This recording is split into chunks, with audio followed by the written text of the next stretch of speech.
Ya kadang-kadang ada kesan-kesan komunitas sekolah tuh hanya untuk apa dulu ya, hanya untuk mengutip sumbangan kayak BP3 dulu kan enggak. Jadi yang disumbang itu bukan hanya materi tapi juga pemikiran-pemikiran. Sekolah itu perlu didampingi intinya oleh orang tua supaya sekolah itu bermutu gitu. Volunteering, volunteer. Nah di sekolah-sekolah kita kan jarang sekali ada volunteer orang tua. Kalau di luar negeri yang saya lihat itu biasa itu, misalnya di depan sekolah itu kan lalu lintasnya rame itu.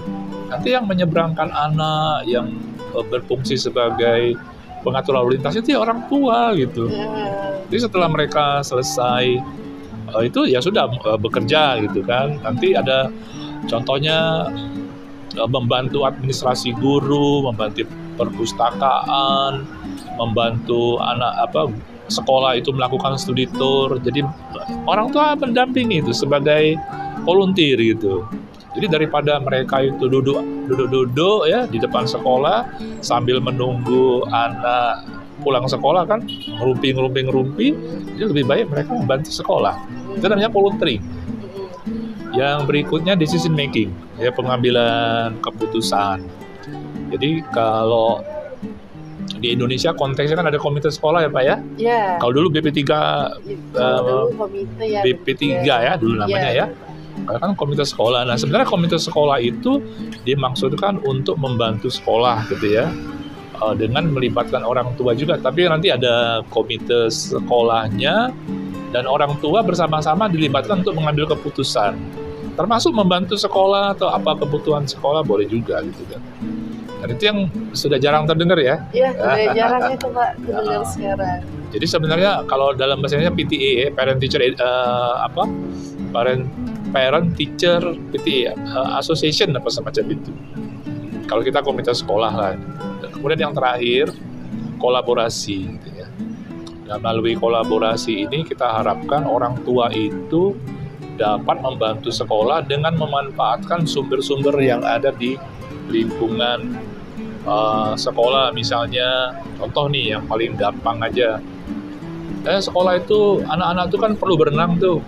Jadi kalau ada orang tua yang bisa merekomendasikan menjalin kerjasama dengan pihak yang punya kolam renang kan bisa ada pengurangan harga tiket masuknya. Harga tiket masuk juga. Iya, jadi kolaborasi itu tujuannya bagaimana orang tua memanfaatkan sumber-sumber untuk kepentingan sekolah gitu. Kan orang tua macam-macam pekerjaannya. Iya, benar sekali Pak. Jadi kalau mereka itu mau bersedia membantu sekolah kan luar biasa sekali.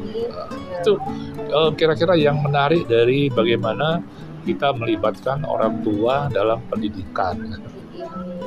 Jadi kalau dari penelitian ya Pak ini maaf ya, bisa diambil Pak untuk menciptakan sumber daya manusia yang lebih baik, yang baik sekali. Ya, kira-kira seperti itu. Jadi kan pendidikan itu upaya kolaboratif ya antara guru dan orang tua.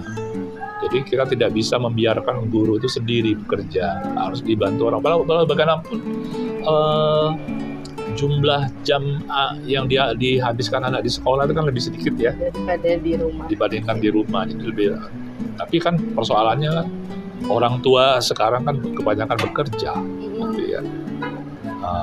Akibatnya banyak kendala dalam melibatkan orang tua dalam pendidikan, dan juga ada banyak masalah-masalah juga ya. Misalnya kalau ada orang yang trauma dengan sekolah, mungkin pada waktu mereka sekolah dulu tidak sukses kan ya, sering dipanggil, sering dimarah oleh guru, orang tuanya jadi ikut repot. Nah jadi ketika mereka menjadi orang tua, trauma jadi Iya, benar Pak. Berarti Pak dalam mekanismenya juga kita membutuhkan orang tua yang juga siap.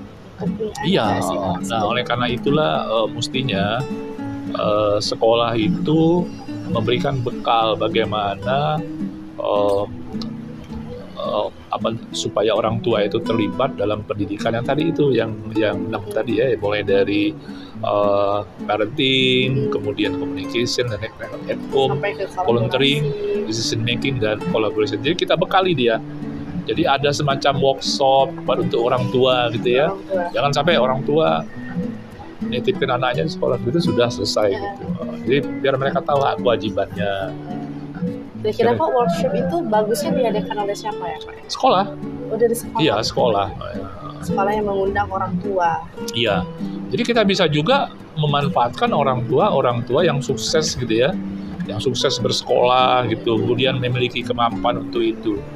Jadi contoh pelibatan orang tua itu sebenarnya ada banyak sekali. Misalnya ini ada sekolah nih, kan sekolah itu sekali-sekali perlu mengundang narasumber toh. Iya benar. Misalnya kan katakanlah mengenai tertib lalu lintas, misalnya ya kan bisa saja meminta bantuan orang tuanya yang polisi lalu lintas untuk memberikan semacam pengarahan kepada anak pada waktu upacara bendera atau pada waktu pembelajaran di kelas. Bagaimana sih berlalu lintas yang baik?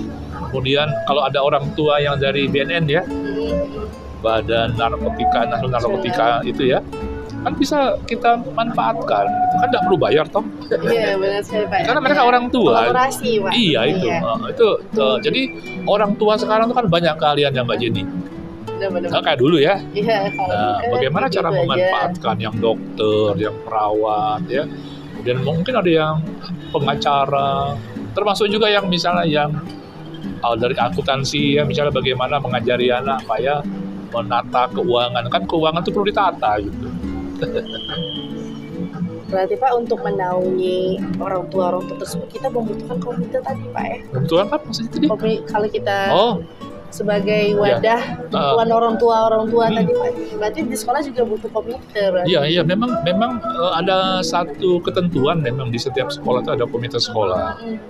Cuma memang saya belum tahu benar ya kira-kira seperti apa saat ini gitu komite sekolah. Karena ada ya kadang-kadang ada kesan-kesan komite sekolah itu hanya untuk apa dulu ya, hanya untuk mengutip sumbangan kayak BP3 dulu kan enggak.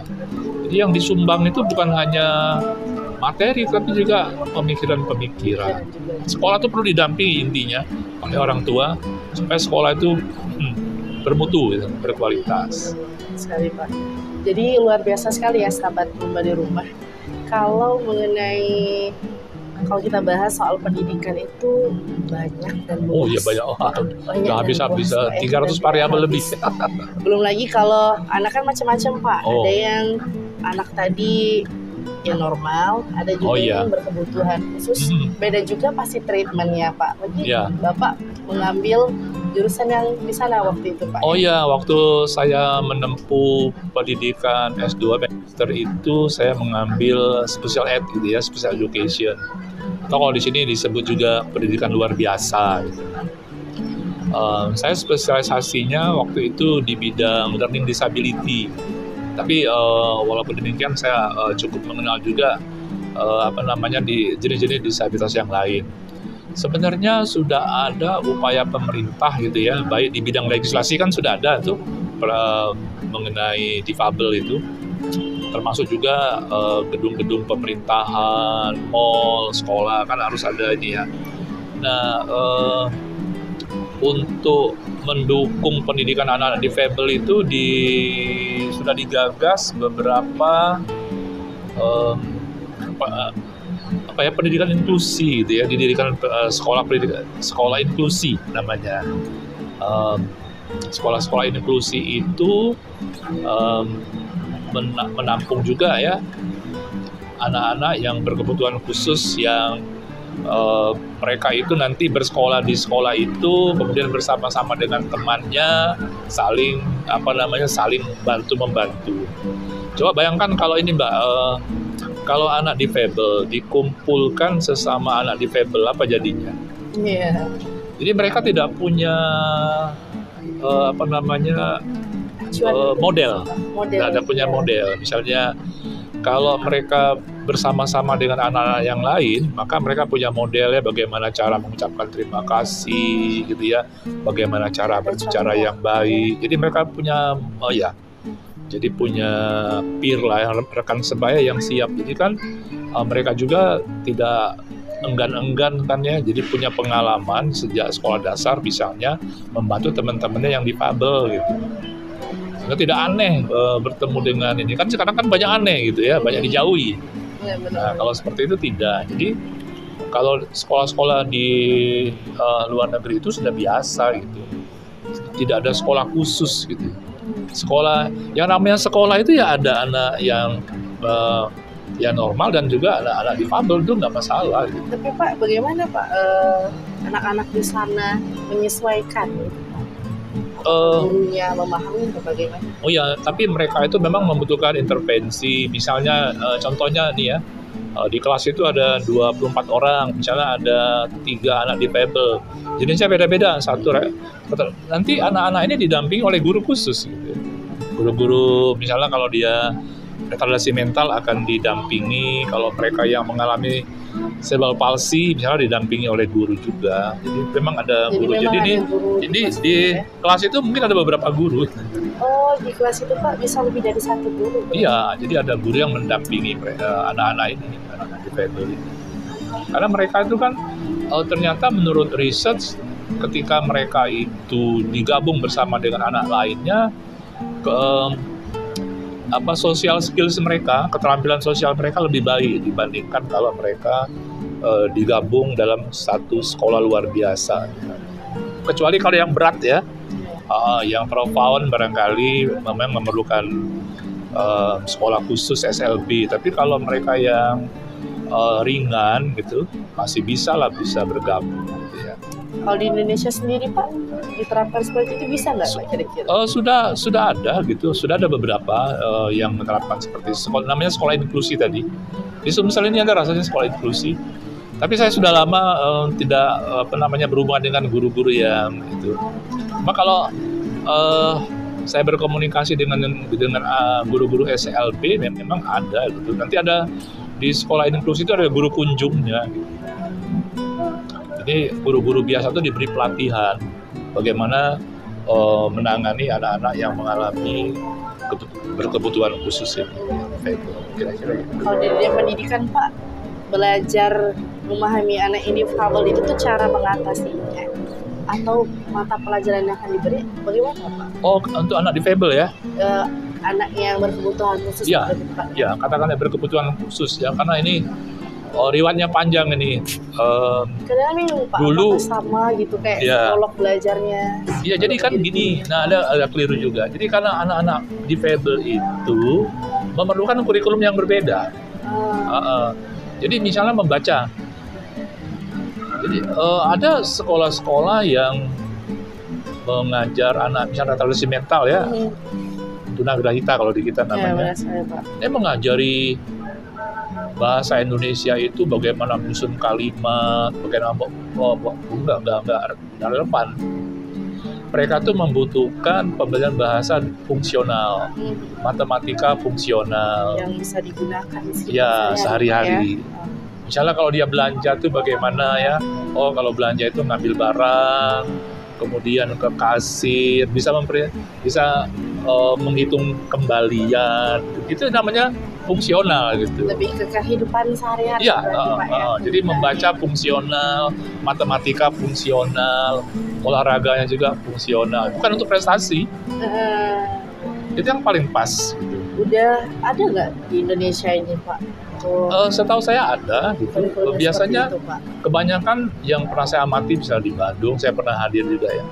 Ya memang ada yang kurang fungsional, ada yang fungsional. Tapi yang seharusnya fungsional. Jadi ketika mereka sudah dewasa, terjun ke masyarakat, mereka jadi mandiri gitu. Tidak terlalu berketergantungan. Kalau berketergantungan kan akhirnya tidak lepas dari keluarganya. Keluarga itu kan ada batas waktunya juga ya, benar, orang tua itu. Jadi mereka harus mandiri. Saya pernah waktu S2 pernah punya teman gitu. Bisa sampai perguruan tinggi, dia mengalami retardasi mental tunagrahita, tapi bisa ke perguruan tinggi. Dia hidup sendiri di apartemen, bekerja gitu ya, ya Tapi bukan bekerja yang rumit gitu ya, yang sederhana. Jadi yang tentunya Pak bisa menghidupi kehidupannya juga Pak, walaupun sederhana. Kalau kita kan misalnya tunanetra, misalnya akrabnya dengan apa Bu? Pak Jenny, akrabnya dengan bikin sikat ya, enggak lagi gitu. Harusnya lebih dari itu kan ya. Iya benar.